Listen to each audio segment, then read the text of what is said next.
Hello, all you freedom-loving people. The Supreme Court laid down some landmark cases today and yesterday. Trump made a deal with China, but what's happening with Canada? And are North Korea's underground bases next after Iran? Okay, let's get into it. Today, we saw the last release of opinions for the current term of the Supreme Court. The court decided about some major topics, including birthright citizenship and abortion.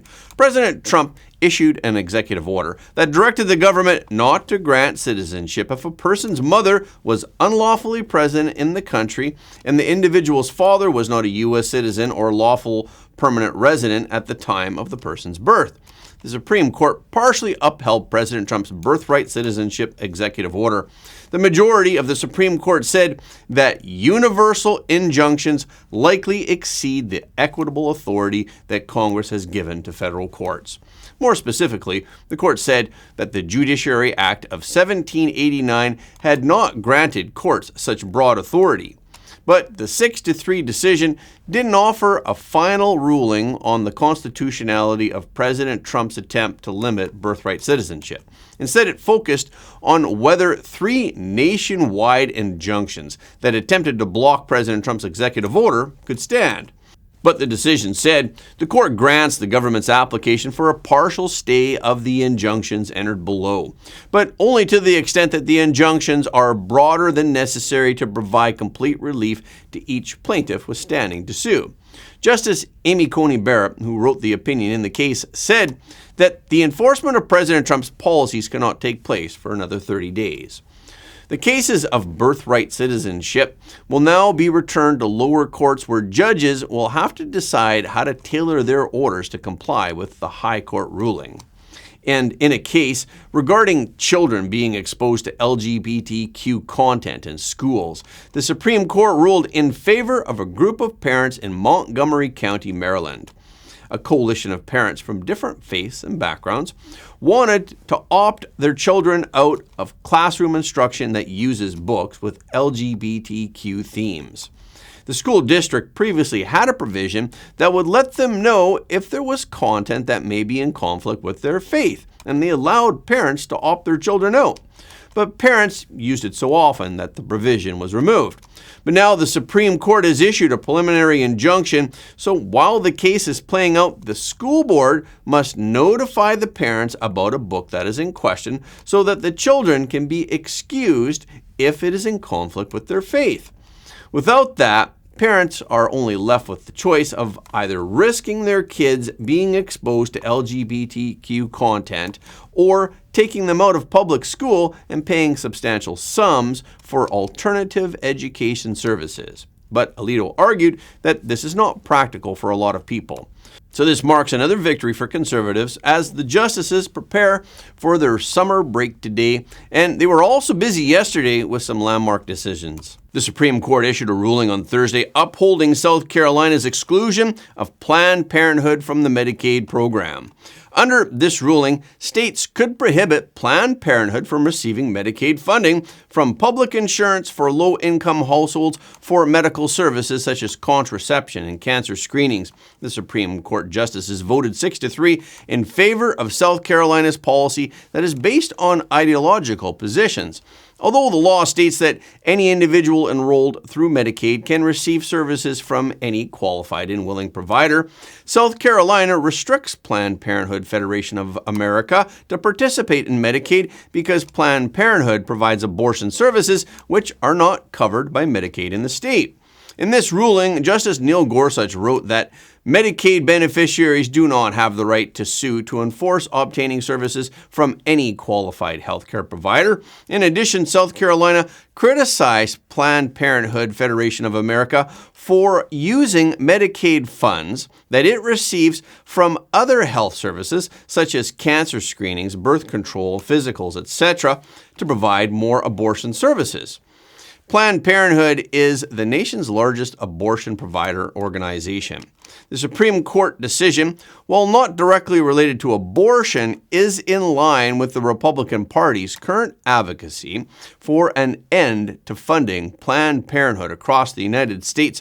White House spokesperson Harrison Fields called the opinion a major victory for common sense, while the birth rate in America has been declining for years. Opposing abortion and increasing the U.S. birth rate is one of the key agendas of the Trump administration.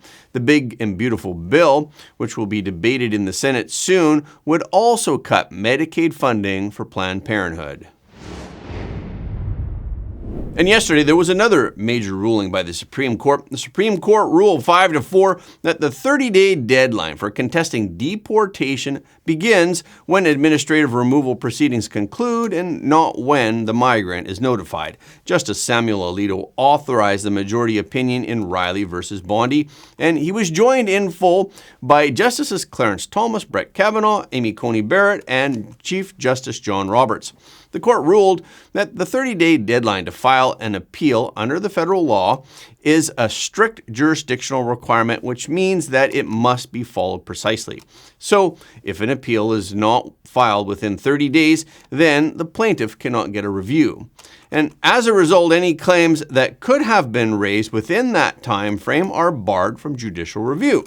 So what happened in the Riley versus Bondi case? The case began in January of 2021 when an immigration judge issued a final administrative removal order, a FARA, for Pierre Riley. Riley is a Jamaican national who had overstayed his tourist visa. Riley sought protection from deportation, citing fear of gang violence in Jamaica. The judge referred Riley to a withholding-only proceeding, where the sole issue was whether he could legally be removed from the United States. In that proceeding, Riley's removal was deferred under the UN Convention Against Torture, which bars deportation to countries where individuals face likely physical harm or imprisonment. Then, the Department of Homeland Security appealed the ruling, and the Board of Immigration Appeals, the BIA, reversed the decision and ordered Riley's removal by enforcing the FARA. 3 days after that decision, Riley filed a petition for review with the Fourth Circuit Court of Appeals.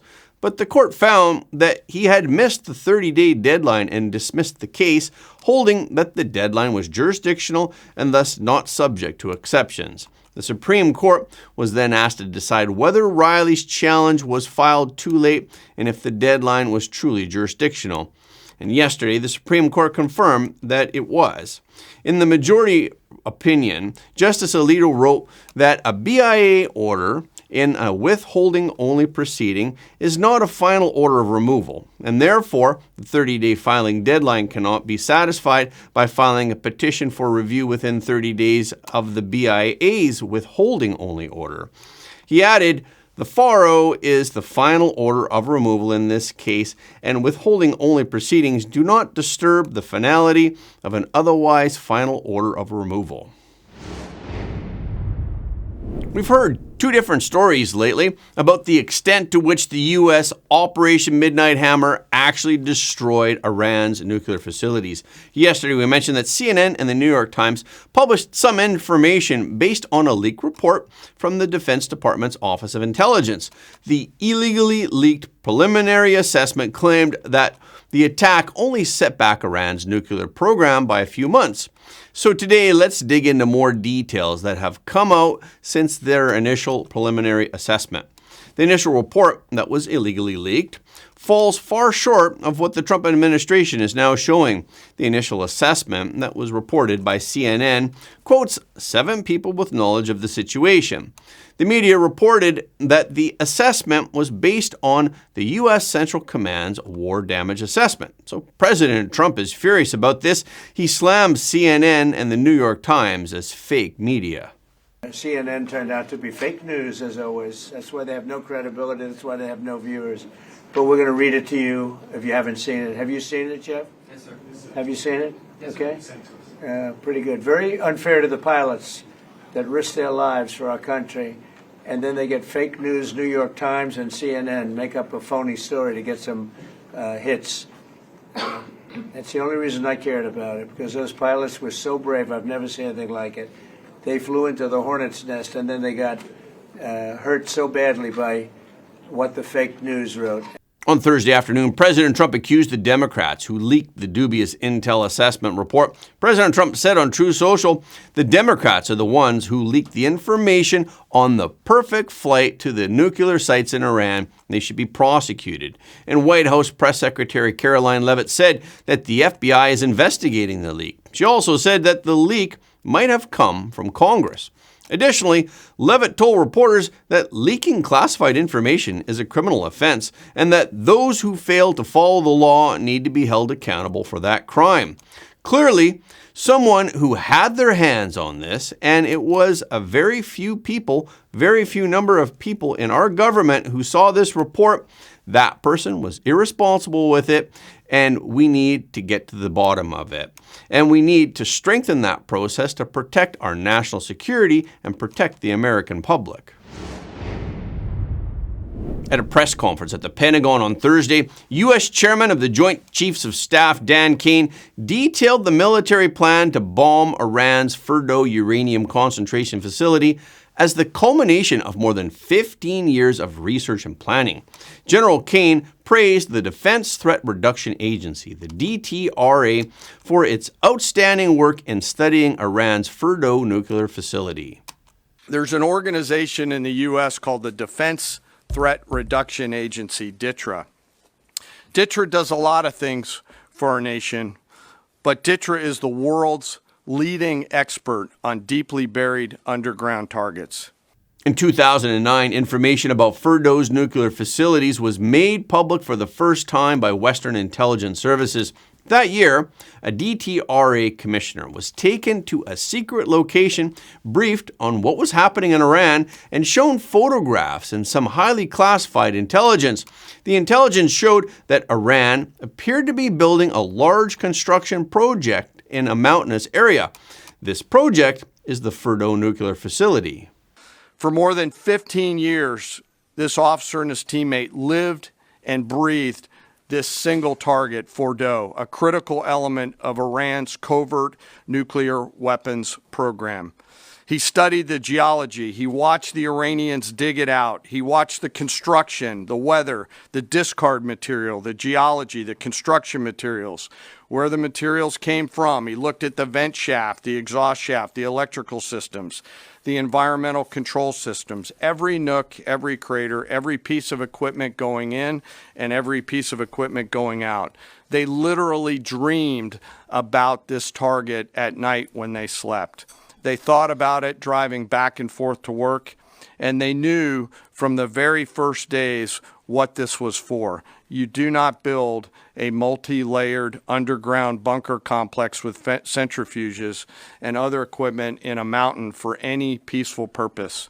In the course of their study, Kane said that the DTRA employees who were leading the project soon determined that the U.S. military did not have a weapon that could adequately address the challenge that the fortified Iranian nuclear facility presented. Kane said, so they began a journey to work with industry and other tacticians to develop the GBU-57. Military planners then spent years testing the bomb specifically for the Fordow facility. Kane said they tested it over and over again. They accomplished hundreds of test shots and dropped many full-scale weapons against extremely realistic targets for a single purpose: killing this target at the time and place of our nation's choosing. In the end, Kane praised the attack as the culmination of the work of the entire Defense Threat Reduction Agency, the DTRA staff. And an exclusive investigation by the Washington Post also revealed that Israel's war against Iran was also not a sudden move, but rather a carefully planned operation by Prime Minister Benjamin Netanyahu as early as the fall of 2024. A number of U.S. and Israeli officials have revealed that Netanyahu had ordered the Israeli military to be fully prepared for war since 2004, when Israel dealt a major blow to Iran's allied forces in the Middle East. The Israeli Air Force then launched a systematic operation to gradually clear the air defenses of neighboring countries. Intelligence services began compiling a list of dozens of Iranian scientists and top military figures to be beheaded. At the same time, Israel's top brass frequently contacted Washington in an effort to escalate this predetermined war into a coordinated U.S.-Israeli campaign. It can be seen that behind any success is a long period of hard work and dedication. According to the Times of Israel, President Trump, Netanyahu, Rubio, and Strategic Affairs Minister Ron Dermer allegedly held a euphoric phone call late on Monday, shortly after a U.S. B-2 bomber struck an Iranian nuclear facility. The Israeli Hayom newspaper reported that the two leaders agreed to wrap up the war in Gaza within 2 weeks, requiring Israel to halt its military offensive and for Hamas to release the remaining 50 hostages. Also in the agreement, the Hamas leadership would then be exiled, and 4 Arab states, including the United Arab Emirates and Egypt, would be tasked with jointly governing the enclave in its place. Gazans were encouraged to emigrate. They would all be absorbed by other countries.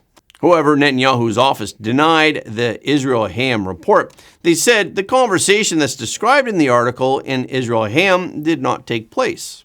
But today, President Trump said at the Oval Office that we're working on Gaza and that the deal is close. How close are you and your administration to a deal in terms of Gaza ceasefire right now? Often asked, and I think it's close. I just spoke with some of the people involved. It's a terrible situation that's going Gaza, he's asking about. And we think within the next week we're going to get a ceasefire. And we're supplying, as you know, a lot of money and a lot of food to that area because we have to, you have to. We're, in theory, not involved in it, but we're involved because people are dying. And I look at those crowds of people that have no food, no anything, and, we're the ones that are getting it there. Some of it's being taken by some bad people, once you give it and you give it out, and they're supposed to be taking care of the people, and they end up stealing the food and selling it.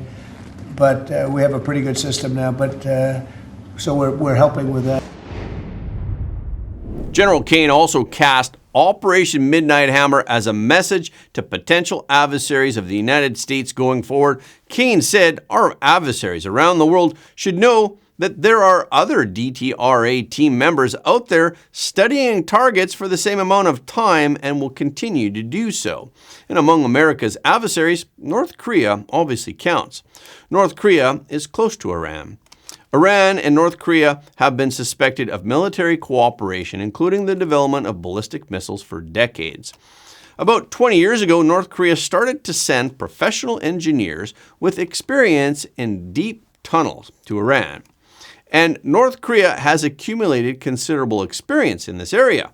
Since the outbreak of the Korean War in the 1950s, Korea has hidden much of its core military capabilities in underground bases or DUMBs. North Korea is also keeping a close eye on the U.S. Today, North Korea wants to know how to defend itself should the U.S. turn its military attention toward North Korea. The Pyongyang regime is closely watching the effectiveness of the GBU-57 drill bombs against Iran's nuclear facilities in order to assess the security of its own underground fortress. Chun In-bom, who is a retired lieutenant general in the South Korean army, was deeply alarmed by the decisiveness of the Trump administration. Chun said, "This is the kind of America we haven't seen in a long time, and North Korea may be caught off guard." Leif Eric Easley, a professor of international relations at the Uwal Women's University in Seoul, believes that North Korea will learn the lesson of Iran. But China and Russia are in a better position to help North Korea than Iran. Easley also noted that Moscow received Iran's foreign minister soon after the U.S. struck Iran. And it's no coincidence that Putin dispatched Shoigu to meet with Kim Jong-un during the G7 summit. So the communist silos can now see the writings on the wall. Speaking during a One Big Beautiful Bill event at the White House on Thursday, President Trump announced that America has signed a trade deal with China. And Trade Representative Jamieson Greer is very busy because, where are you, Jamieson? Everybody wants to make a deal and have a part of it, right? I know you and Howard and Scott are working overtime. making deals with other countries. Remember a few months ago, the press was saying, do you really have anybody of any interest? Well, we just signed with China yesterday, right? Just signed with China. President Trump did not provide more details about the agreement, but he did say it would open the door to China. And a White House official confirmed to the Epoch Times that the Trump administration and the Chinese side have reached a supplemental understanding on the framework for implementing the Geneva Accord. On Thursday, in an interview with Bloomberg Television, Commerce Secretary Howard Lutnick said the agreement has been signed and is officially in effect. But surely there are some countries that will not be able to reach an agreement with the U.S. before the July 9th deadline. We have everybody. We're not going to make deals with everybody. Some we're just going to send them a letter, say, thank you very much. You're going to pay 25, 35, 45%. That's the easy way to do it. And my people don't want to do it that way. They want to do some of it, but they want to make more deals than I would do. But we're having some great deals. But in a surprise move, President Trump broke off trade talks with Canada today. After President Trump and Canadian PM Mark Carney sounded optimistic about a trade deal during the G7 summit in Alberta earlier this month, and they agreed to form a new economic and security pact by July 16th, today President Trump announced that he is ending all trade negotiations with Canada. This was because of Canada's plan to impose a digital services tax, a DST, starting on Monday.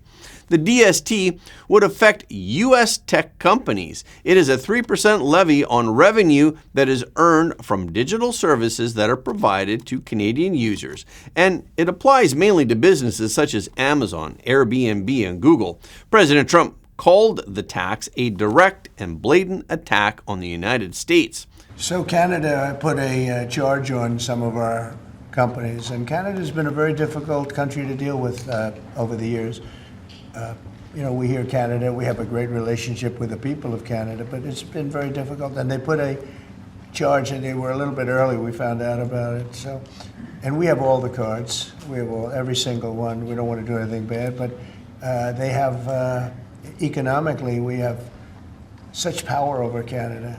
I'd rather not use it, but they did something with our tech companies today trying to copy Europe. They copied Europe. It's not going to work out well for Europe either, and it's not going to work out well for Canada. They were foolish to do it. And so I said, we're going to stop all negotiations with Canada right now until they straighten out their act. Okay? Is there anything Canada can do to change your mind about this situation? Well, no, they put a tax on companies that were American companies that they shouldn't, a very severe tax. And I guess they could remove it. They will, but it doesn't matter to me. We have all the cards. We do a lot of business with Canada, but relatively little. They do most of their businesses with us. And when you have that circumstance, you treat people better. Then, President Trump revealed that he will make a very important deal with India. He said maybe we're going to open India. And that's a wrap for this episode. Thank you so much for your support of Front Page. Please remember to leave a comment below the video. This is really helping us to be seen all around the world. The more people who watch Front Page, the more freedom-loving people the world will have. And please hit the like button and hit the notification bell after subscribing. And please share this video with your friends and family because everybody deserves to know the truth.